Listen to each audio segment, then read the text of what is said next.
What is up, Postal Besties? It is your girl Creole Barbie alongside with you best girl Miracle. Won't you come and spend a little time? She got a wrong thing. That's why and today is episode 10 and we're moving the mail.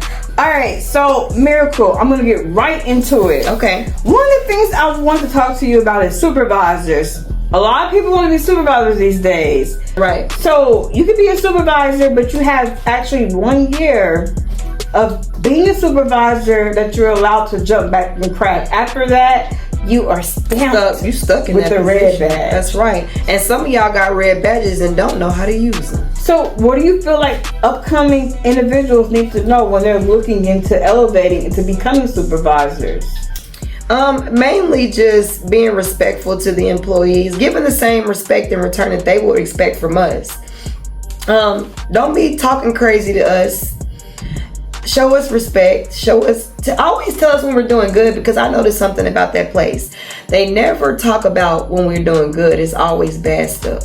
Speaking about doing good, I had an MDO come to me and tell me the other day that he appreciates my hard work. But I didn't know how to take it because I see this MDO always floating around. Yeah. Buzzing. Messing with folks. Absolutely. Yeah. So that he was like, I'm serious. You do an awesome job. You know your job. And I'm like, okay, I understand. Thank you. I appreciate it. That Right. you took the time out to tell me this. But do you mean it? I'm just playing. But it was just more so like coming from you, it feels different because you're so used to hearing negative things. That just goes back to what I just said. Y'all got to work on congratulating us when we're in this in a positive way. Absolutely. And don't abuse the authority, y'all. Red badges. I'm talking to y'all. Yes, don't abuse the authority. And people have to learn communication skills and people skills. Yes. Because that's important.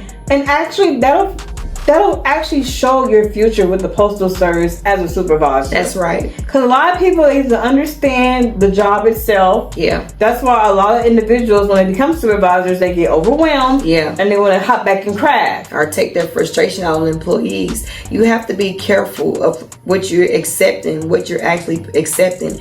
If this is where you know you're going to be and commit yourself to, by all means, go for it. But if you don't see yourself working there for more than a couple years or whatever, you shouldn't be a supervisor. Absolutely. Because you're committing yourself to something and you know you're not going to complete the job. So be mindful, y'all. And if you can't come to work every day, don't opt into being a supervisor. Yeah, that's not setting a good example. How can you address us on attendance and you're not even coming to work? Coming to work. Yep, that was a good one. So, because we're moving the mail, Miracle. Okay. I have another thing to talk about. And this is going to be a really important one, okay? Okay. Top reasons why you should, as a craft employee, not hop in and out of numerous crafts or quit and come back numerous times. You're changing the status of your seniority. Yes. That's the main point, y'all.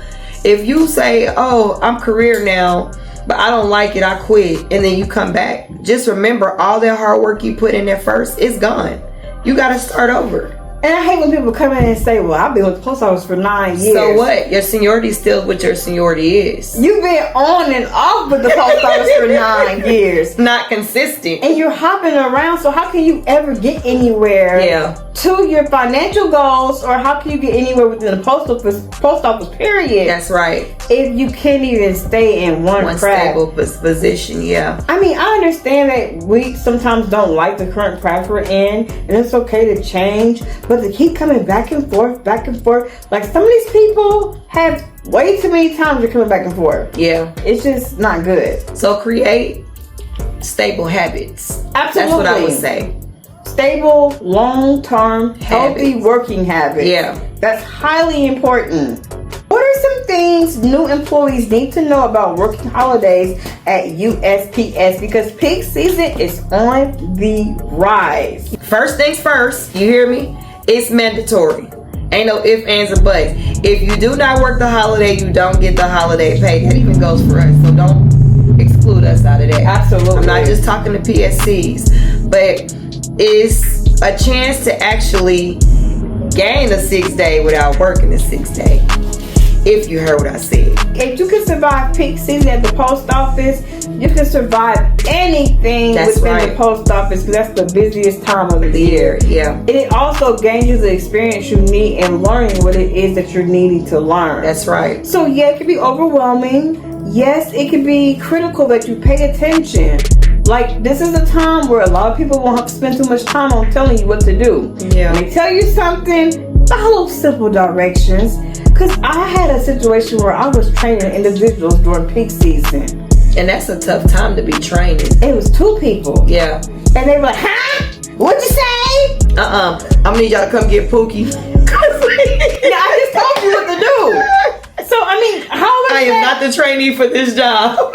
Absolutely. Absolutely. Ain't that much amount of stress worth my peace? And I'm already stressed out from the damn mail? Absolutely not. Yes. It's like I have a deadline to reach. I don't have time to keep on repeating myself. And I don't like repeating myself. And there's nothing wrong if you didn't catch it, but let's be mindful here, you guys. When we're training, we still have to get these dispatches out. Yeah. So it's best to pay attention.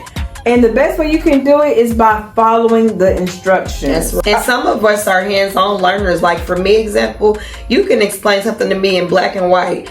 If I don't actually do it, I won't get it. So yes. I'm like, let me just do it. And then I'll know it already. Absolutely. And work with them, because some people want to stand by and let you do all the work. No. And then it's like, who's training me or you? Right. I know what I'm doing. Come on now. What you gonna do? Yeah, because when you get thrown to the sharks, I don't need to run to my machine. Cleo, my machine messed up over here. What I do next? No.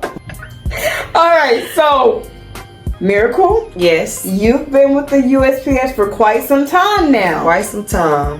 How do you survive working years at the post office? Number 1 rule, guys. Come on in here. Headphones.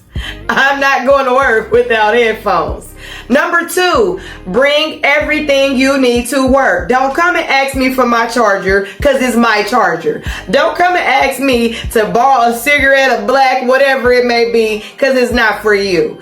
Bring everything you need for work, for your 8-hour work shift, or however many hours you work. Bring your items to work. You're not supposed to be at work begging, y'all. Miracle, is that how you survive the post office? And stay away from drama. Not begging. Okay, outside of the not begging, I just pretty much kept to myself. Okay. Don't involve your stuff in other people's business. Mind your business. Yes, petty behavior. You guys have to distinguish what's important and what's not important. Because they act like high school up in there. I'm just going to be for real with y'all. You will be okay if you just come in there, do your job, bring everything you need, and go home. Because once you go out that gate, nothing else matters. It doesn't matter, and don't worry about being in cliques, because a lot of these people that you may encounter, I'm telling you, they're bipolar. One minute they cool with you, and the next minute they act like they Pookie. never knew you. Okay? They act like Pookie. So save yourself a headache and don't get clicked up. It's okay to say hi, hello, how are you doing? Be general. You know, it shouldn't even be cliques. We grown as hell. We're not at school. We're at work. Exactly. It's okay to have the amount of respect for individuals that you want for yourself. Yeah. But don't get so caught up in person is getting away with this and I'm not. Or this person is doing this and I can't. Or this person's screwing a supervisor. Or all this. And to add to that, mind your business. Yes. If they not messing up your paycheck, go do your job and I swear everything will be smooth. Go home. That's right. That's it. You know why you there. Mm-hmm. You know what you're trying to achieve.